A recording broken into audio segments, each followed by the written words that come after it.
Hello everyone. Today we are going to take a look at Python lists.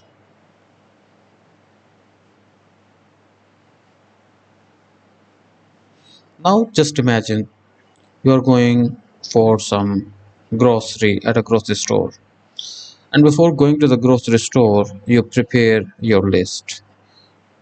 And let's say you want to buy some eggs, you want to buy some milk, and you want to buy, let's say, bread. So you added these three items in your list for the grocery, for grocery basically. Guess what? This is how exactly Python list work. List let you store multiple things in a single place, just like we did here. Now in Python, just imagine it will be something like this. So this is our list. Okay, and in this list we will have different blocks. Now that will contain different type of values. Let's say eggs, milk, bread, and let's say soap. This is equal to this. So this is how a list looks like. Now in Python or in any programming language, basically, the list or the array basically it has two different things. One is the values that we are seeing here. So all of these items that you are seeing here are the values of the list. There is one more thing that is called the index. So every list basically starts from zero index and so on. That's why the lists are basically ordered. The first value goes on the zeroth index, and and it increments by one and so on. So if we add more items to it, let's say we add chocolate, then we will have one more index, that will be the index number 4. So this is how basically this is a basic definition of list basically. Now in the list we can access the values, I mean individually, or we can access the entire list. So there are multiple ways. So the syntax of list, first of all let's look at the syntax, how we can basically make a list.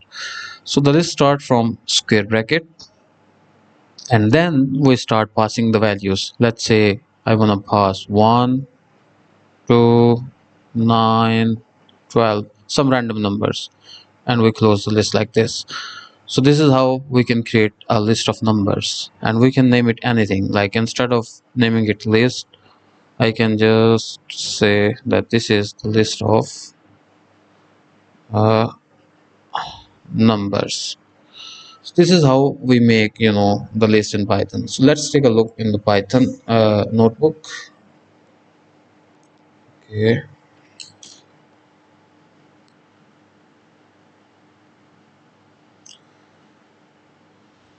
So today we're gonna start looking at the list. Let's create our very first list in Python basically. And just like we saw the example, let's say we create a list for a grocery list, groceries. Here we go. So now you see we got three different items in our list, and if we print this now, we will see all those three items just printed just right here.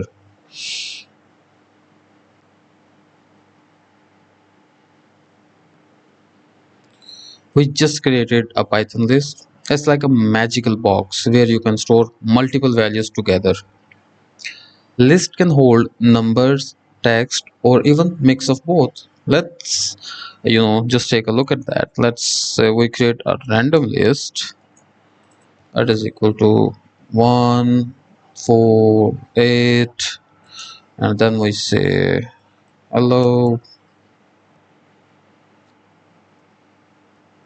Python, and then we say again 89, and then we pass a float here in 0.35. So now we have different data types just right here, and if we now just print random list, you will see we we have all these values just printed just right here. So basically lists can have different type of data stored in them. Now let's see how we can access different values from a list. Now from the groceries, let's start with this example. Let's say I want to print I just want to print eggs from this list. How I will do that?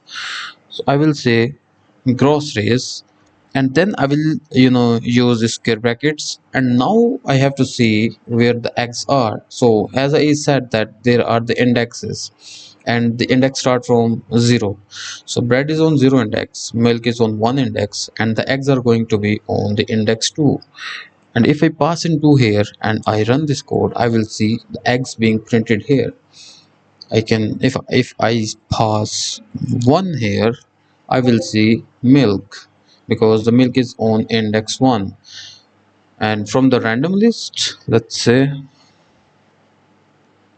from the random list, if we go to, let's say, index 4, what we are gonna see is 89, because this is on the fourth index, just like 0 1 2 3, and this is on the fourth index. So this is how basically we access different values from the list. uh, let's see how we can grab couple of items from a list. Let's say if we want to grab few items from a list, there we will use the slicing technique. Now if I say print random list, and here I will say from start from 1 and go to 4. Let's see what I'm gonna get. 4 8 hello Python. So what happened here is it started from the index 1, that is 4, then 8, then hello Python, and it ended just right here. So the last when we slice a list, this value is excluded. Basically it is not gonna print the fourth value, but it will print rest of the three values that we are slicing here. So this is the starting index, that is 1, and this is the ending index, that is 4. So we can slice the list like this. In the list we can add or delete items as well. So lists are just not for storing, they're flexible. You can add or remove items easily. So let's say in our groceries we wanna add one more thing. Let's say we wanna append butter. So if you see, there is a method that is called dot append. So in the groceries list, if I use this method dot append and I pass some value just right here, it will be appended to our groceries list. Just like here, you see in the last we have added the butter. And the same way we can remove the items from the grocery list. Let's say I say, excuse me, groceries dot remove. So this is a method that is remove, and let's say I wanna remove eggs from my list. If I pass in eggs and I print the groceries again, you will see the eggs are removed from my list. There is one more method. If we do groceries dot pop,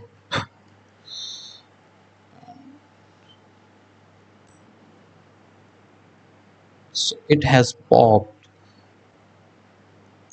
the last item from the list. Now we just see bread.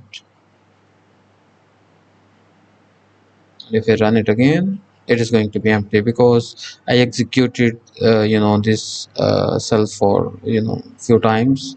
So let me initiate the list again, and if we see now, so here we added butter, here we removed eggs, and now if I just use the pop, I will see only two values are left. So the last value is removed. So the dot pop method remove the last value from a list.